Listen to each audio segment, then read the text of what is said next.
Hello fans out there of Star Wars.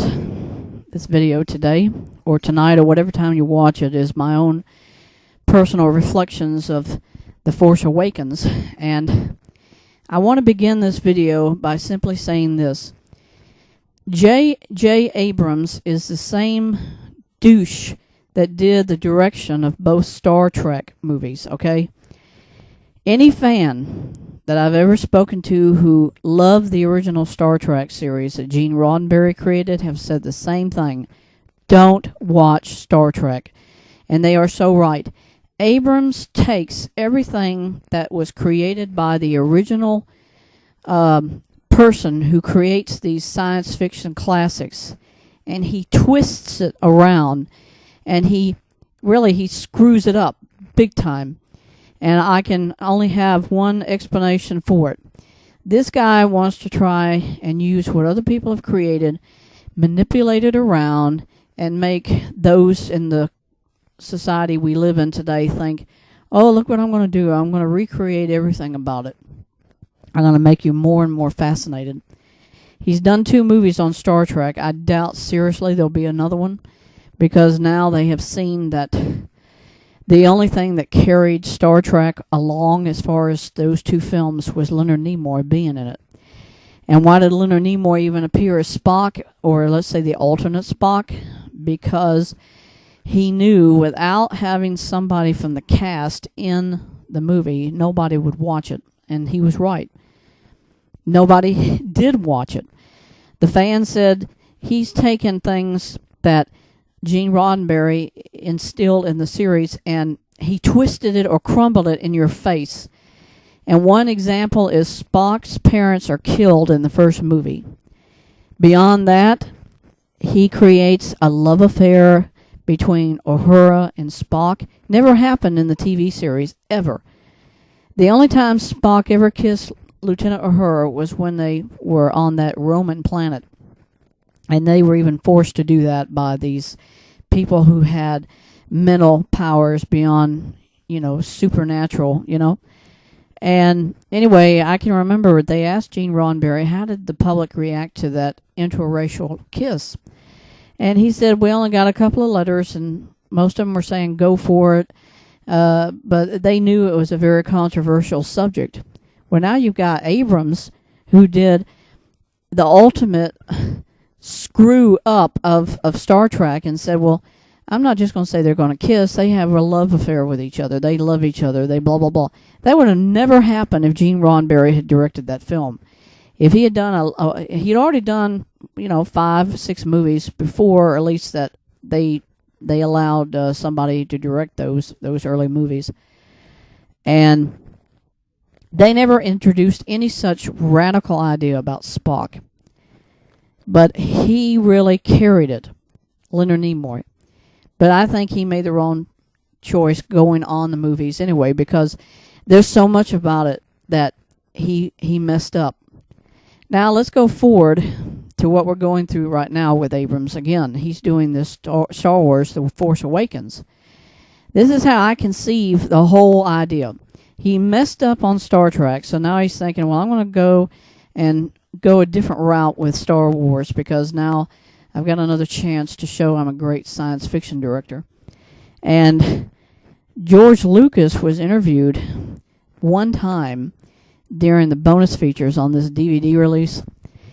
He said, basically, I am dead to Star Wars. In other words, whatever they do with it, I take no responsibility for whatever Abrams messes up on it, because he's already proven that's what he does. Now, here's a kind of an simile to what Abrams does with science fiction. I've shown you 2 examples, Star Trek and now Star Wars. This is kind of a tantamount to Freddie Freiberger, who was the director of Space 1999. He took over for Jerry Anderson in the 2nd season in 1976. It never lasted more than 1 season when Freddie Freiberger took over. Freddie Freiberger, whether you believe it or not, he actually worked on Star Trek. He had some flair to his directing, and they figured, well, let's let him have a hand at doing Space 1999 for the 2nd season. So Jerry Anderson said, if you're going to screw everything up, he says, I'm not taking responsibility for anything about this show. So they said, well, we'll just make you the creator of the series, and we'll make Freddie Freiberger the director and executive producer. And so that is sort of a pseudonym to what Abrams has done now, as he's shown as a director on 2 different projects. He screwed up Star Trek. Now he's messing up totally on Star Wars. And for any fan of Star Wars, I'm going to tell you, I'm a fan because I started watching Star Wars in 1977 too. Most people who talk about Star Wars, they forget there was a TV special in 1978 that was done on the holiday special. This is when all the cast, Peter Mayhew, Mark Hamill, Carrie Fisher, Anthony Daniels, Kenny Baker as R2-D2, all of them came back on this TV special. George Lucas totally took and disavowed any recognition of that TV special. 20th Century Fox has never marketed it on video since. You know why? They say, oh, it made you use your imagination because you didn't know what the family of Chewbacca's family was saying. All they were doing was grunts, growls, all this stuff. No captions, no subtitles. It made you think. Well, George Lucas says, well, people don't think anymore. They have to have it visually shown to them on television or in the movie theater. So what did he do? He has now totally disavowed Star Wars, the holiday special, and says, it doesn't exist. I'm not going to recognize it. I'm not talking about it. And that's why you've never seen it actually officially marketed by 20th Century Fox. Now, here you have George Lucas, the creator of Star Wars. He's gone through now 6 movies. He brought it all to a completion or closure when he introduced Darth Vader in the last movie, you know, The Revenge of the Sith. And that's why when Disney acquired the rights to Star Wars, he said, look, I washed my hands of it because now I've done what I wanted to do with this story. Now you've got a guy, J.J. Abrams, who had the opportunity to really do something great with Star Trek. He's shown and proven as a director he does not have anything as a director that it takes to do credence and respect to a science fiction classic like Star Trek, and now he's going to do the same thing to Star Wars. Now, I have seen Star Wars, The Force Awakens, and I've got to bring this up in this video today. Number 1, Rey, the woman. No Jedi has ever been a woman in all 6 movies that George Lucas made. And then for Abrams to create the idea that not only a woman can handle the lightsaber, can whip her brother's butt and kill him at the end, no instruction, no anything. And then on top of that, to have a stormtrooper who has no clue about a lightsaber, because what are stormtroopers? They're clones. That's another issue. Clones.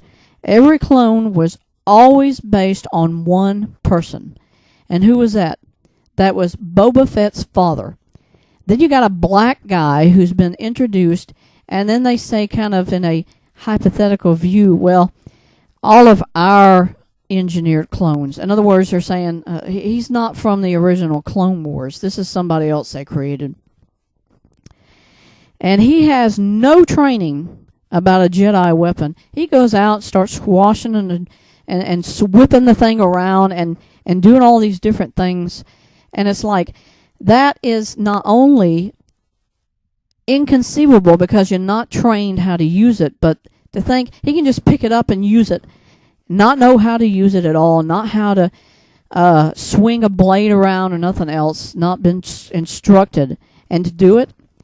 There again, Abrams is taking a lot of what I call reaching, assuming that the viewer would understand what is happening on the assumption that a stormtrooper is a human being, so therefore whatever has to have to be done, what he has to use it for, whatever he has to learn about it, he can do that.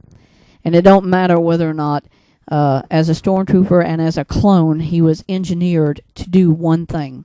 He was engineered to hold a weapon, in this case a blaster, and shoot people, and that's it. He didn't know anything about how to hold a lightsaber. He didn't know anything about how to use a lightsaber.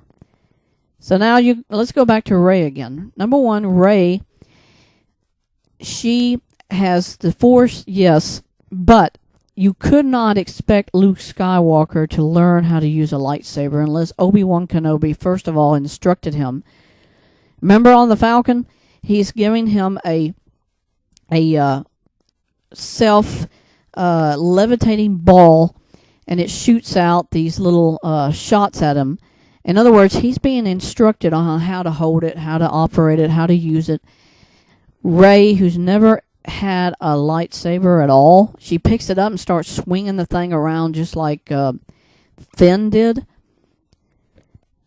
I mean, that's, if you're a fan, you're thinking, how did she learn any of that stuff? How could she have learned it? Nobody showed her how to use that lightsaber. You think hypothetically, because she's a woman and that Abrams is creating this female character in the first movie, he's saying this: women are superior in everything. So they don't have to learn nothing. They don't have to be shown how to use nothing. They come on the screen, bam, they pick it up, they start using it and say, I'm superior to every Jedi because I'm a woman. That's what Abrams said in the movie. Because she's a woman, that gives her supernatural power to use the Force even more and beyond than even Luke Skywalker did. Because when he went to the Death Star and he destroyed it, he used the Force to make the decision about how to shoot the torpedoes out of his X-Wing. Rey has never had anything of a instructor to show her, period. So there again, this is Abrams as a director saying, I'm going to screw everything up about Star Wars because I did it already on Star Trek, but I'm going to make you all kind of like just go along with the story and believe what I'm trying to tell you. Accept it. In other words, you may not believe it, you may not think the chronology is not working here, it's not coming together because I'm not explaining enough of it. But I don't know if it was Harrison Ford's decision to say, I'm just going to let him kill me as Han Solo. I don't know if Abrams had anything to do with that himself, but I know Harrison Ford's getting old, and he probably figured, look, I don't want to do this anymore. So he said, kill my character. Now, he could have said that. But Abrams could have said, let's do something like what I did on Star Trek. Let's have, instead of Spock and Uhura having a love affair, let's kill you off as a character. And then we got Han's wife, Carrie Fisher as Princess Leia. We've still got the droids. We've still got Carrie Fisher. We've still got Chewbacca, Peter Mayhew, although he's physically getting to the point he can't act anymore.